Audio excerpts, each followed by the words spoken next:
Gracious God, either in spite of me or through me, may these be the words that you would have for your people.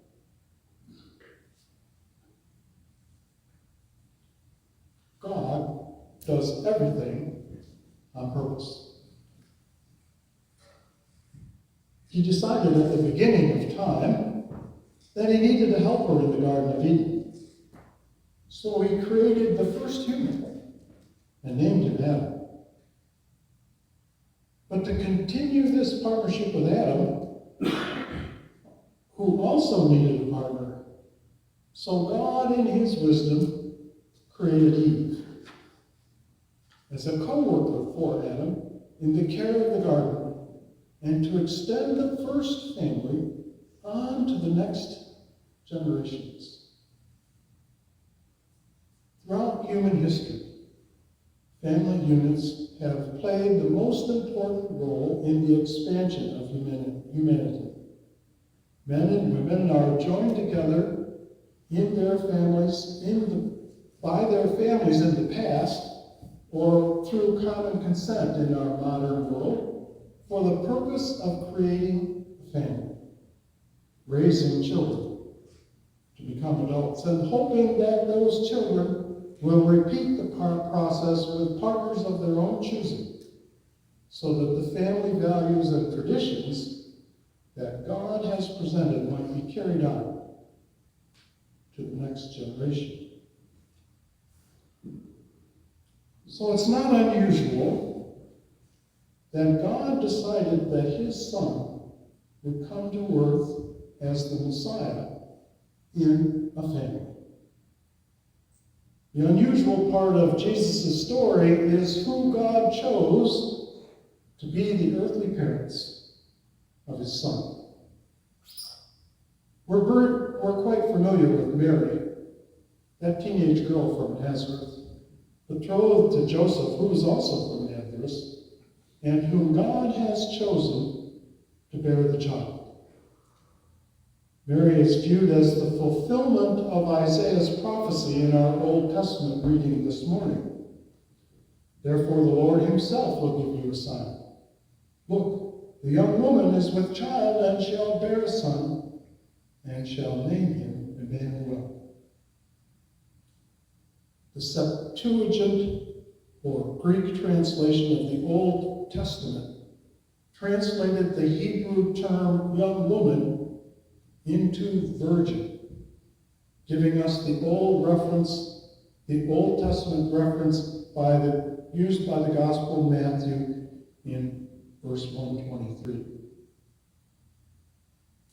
Mary was a virgin.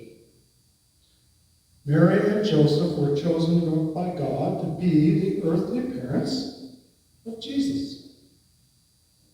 And while Mary's part is well known throughout the Gospels, Joseph's part is a little bit more difficult to come by.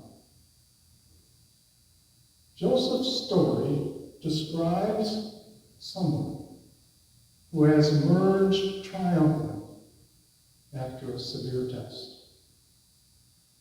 By all accounts, Mary was the pure young woman he had fallen in love with, and who he was about to make his new life with. Yet the child she was about to bear would not be his. Seeing her great with child, Joseph at first wanted to put her away quietly. Though he may have been baffled by her condition, he never acted rashly toward Mary. He probably was disappointed that she may have betrayed him, yet believing he would not make a hasty judgment against her. As a praying man, Joseph waited upon God, and his patience with Mary and God was rewarded. God understood his mental difficulties and rewarded Joseph's attentive attitude toward Mary by revealing his redemptive plan. God never fails those who carry their anxieties to him. Joseph received a direct and distinct revelation from God. And at once his fears were banished and his line of duty became clear. Tenderly, he cared for his espoused, as if the child she was bearing was his own. Overwhelmed by the mystery of it all, that his beloved Mary had been chosen as the mother of the Lord, he remained a devout Jew who willingly participated in events that seemed beyond his control. These verses show us how he would attend to every detail of the journey to Bethlehem: the lodging in the stable, the birth of the child, and the upbringing of the young boy. What holy thoughts must have filled the mind of this righteous man? Where suspicion regarding Mary's purity once lurked, strong faith would now reign as he looked into the lovely face of the newborn child. Did Joseph realize that God's promises had been fulfilled, and before him was the very Messiah through whom God's covenant would be reestablished? So here's what the gospel tells us about this righteous man, Joseph. He is a son of David and could claim royalty and priestly descent according to his genealogy that we could find in Matthew chapter 1, verse 20. His family lived near Bethlehem, David's city. That's why he and Mary are returning there when they have to go for the census. And David's father, Jesse, was a Bethlehemite, further cementing Joseph's connection as a shoot from the stump of Jesse. Joseph was a carpenter who, as a good father, doubtless taught the boy Jesus how to use wood and nails and carpenter's tools. When Jesus returned to his hometown of Nazareth, the crowds asked, "Is this not the carpenter's son? Is not his mother called Mary? And are not his brothers James and Joseph and Simon and Judas?" Certainly, these verses show us that Joseph was connected to his small family. Joseph was a pious Jew, faithful in all the ordinances of the temple. He and Mary brought Jesus to the temple for the ritual purification rites in Luke chapter 2, verses 22 through 24. And they observed the Passover in Jerusalem regularly. Joseph was a kindly, charitable man, treating Mary gently in her time of need. But most importantly, Joseph was faithful in his care of the new child and deserved to be called his father. On one of the trips to Jerusalem for the Passover, Joseph is the last appearance of Joseph in the Gospels. Jesus is 12 years old, and his parents have returned home but lost him on the trip. They find him in the temple after the Passover celebration, talking to the leaders and learning from them. This story suggests that Joseph may have died sometime after this incident. According to early Christian tradition, Joseph died at the age of 111 years old.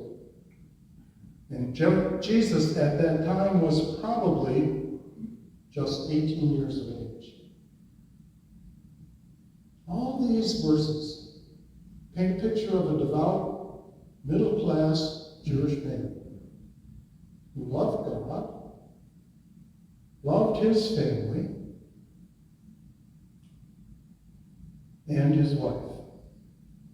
Joseph is the link that ties Jesus to the house of David. But either he didn't know or didn't care about this royal connection. Joseph was more concerned about doing God's will than living the life of royalty.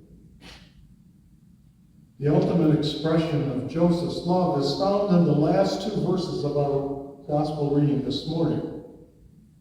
When Joseph awoke from sleep, he did as the angel of the Lord commanded him. He took her, that would be Mary, as his wife, but had no marital relations with her until she had borne the son. And he named him Jesus, naming a son, for by a father ties that child to that father forever. So Joseph followed the commands from God, even when they seemed difficult. He stood by Mary, taking her as his wife without doubting her love or faithfulness. And he named and loved the child as his own son, teaching him how to get by in the world in which he was living.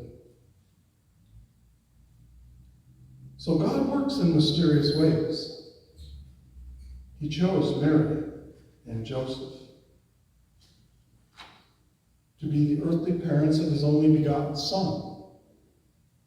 And his presence on earth, and God's presence on earth as the child of a regular family, was not what the people of the first century expected. But we know that Mary and Joseph lived in the presence of God as a family in the time and conditions that God presented to them. You certainly can't ask any more of anyone, a man or a woman, who is willing to follow God's commandments. So we're blessed to have these stories, the stories of two regular families, two regular people coming together as a family to raise the Son of God. Amen.